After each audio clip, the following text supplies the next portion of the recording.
हमें ना फ्लावर को डिस्क्राइब करना है और डिस्क्राइब करने के लिए अलग अलग रूल्स बनाए हुए हैं।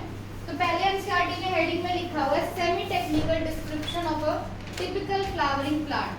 तो ये लाइन देके ना पूछ सकता है ऑप्शन में कि एक फ्लावरिंग प्लांट को हम किस तरीके से डिस्क्राइब करते हैं, टेक्निकल, सेमी टेक्निकल, मतलब आ सकता है ये ऑप्शन में।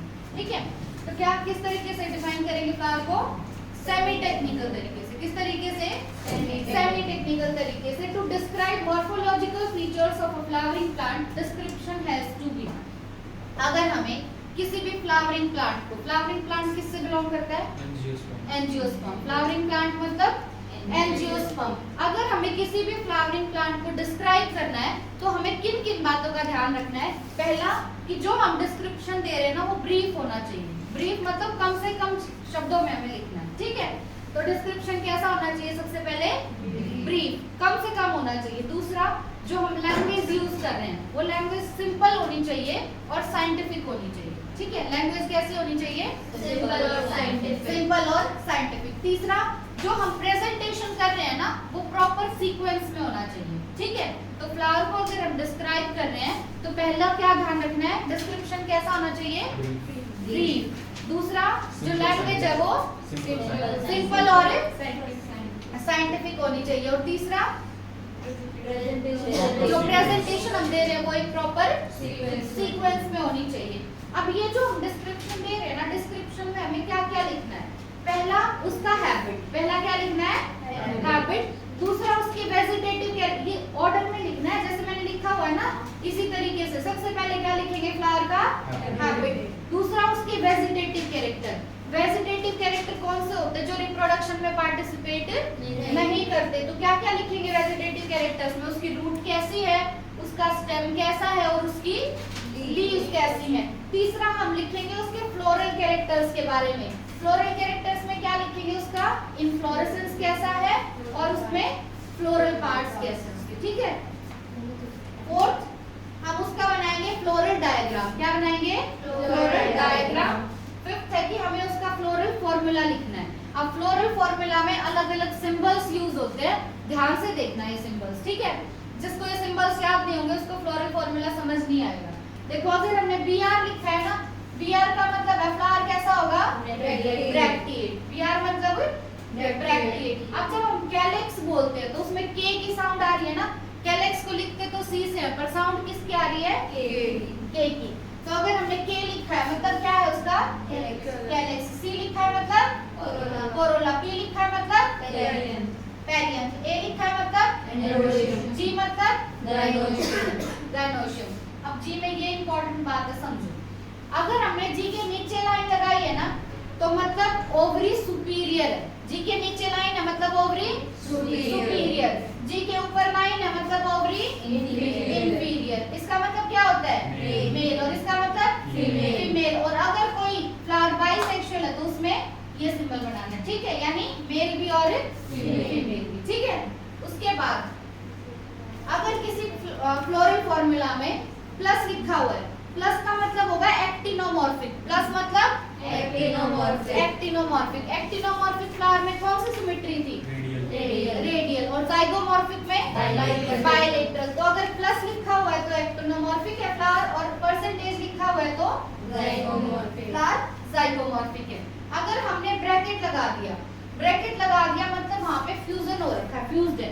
जैसे मैंने जी लिख के और ब्रैकेट लगा दिया मतलब ओवरी फ्यूज्ड है। कैसी है? फ्यूज्ड। अगर किसी के भी आगे मैंने ब्रैकेट लगा दिया तो उसका मतलब क्या है? फ्यूजन, वो फ्यूज्ड है। ठीक है। अब उसके बाद जैसे कोई भी मैंने दो लिखा है यहाँ पे, मान लो कैलेक्स और कोरोला लिख दिया और कैलेक्स और कोरोला के ऊपर ये ऐसे लाइन लगा दी, तो इसका मतलब है वो दोनों आपस में जुड़े हुए। ठीक है, एडहेशन। तो ये जो ऊपर लाइन है ये किसको शो करेगी? एडहेशन को। जो भी यहाँ पे दो लिखेंगे उनके बीच के एडहेशन को। एडहेशन मतलब जुड़ा होना। ठीक है, अब दो वर्ड समझो। एक वर्ड होता है कोहेशन और एक होता है एडहेशन। अब जैसे एक ग्लास है, उस ग्लास के अंदर पानी है, तो पानी मतलब वाटर मॉलिक्यूल्स।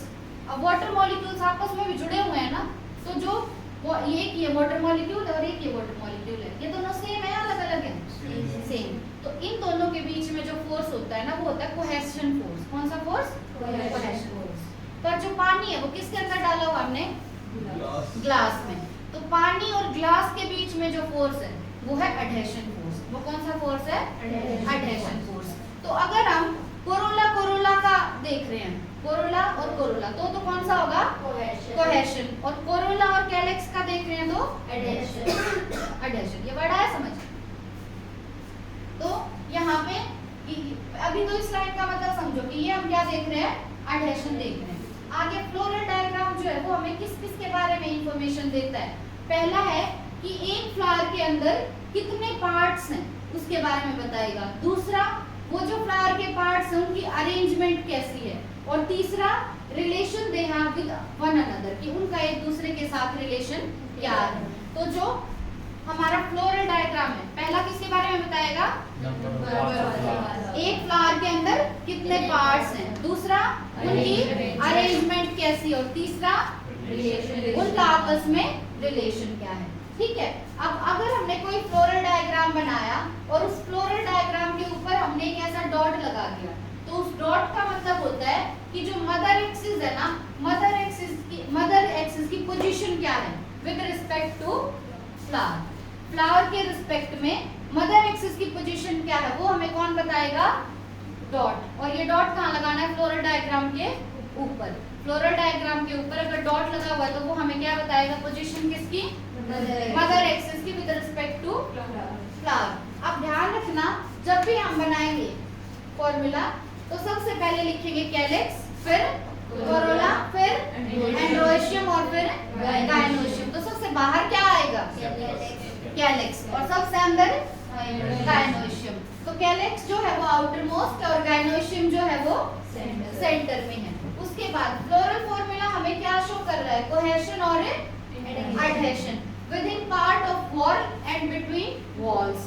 अब अगर एक ही वॉल में शो हो रहा है तो कोहेशन होगा या एडहेशन?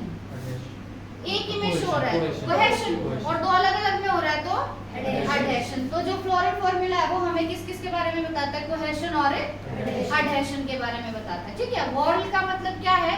जैसे एक वॉल है, मतलब इसमें कैलेक्स, कोरोला, एंड्रोशियम और गायनोशियम ये सारे आ जाएंगे, तो ये एक वॉल बन गया था। ठीक है। इसी तरीके से बाकी वॉल आ गया समझ। अब फैमिलीज कल कर लेंगे।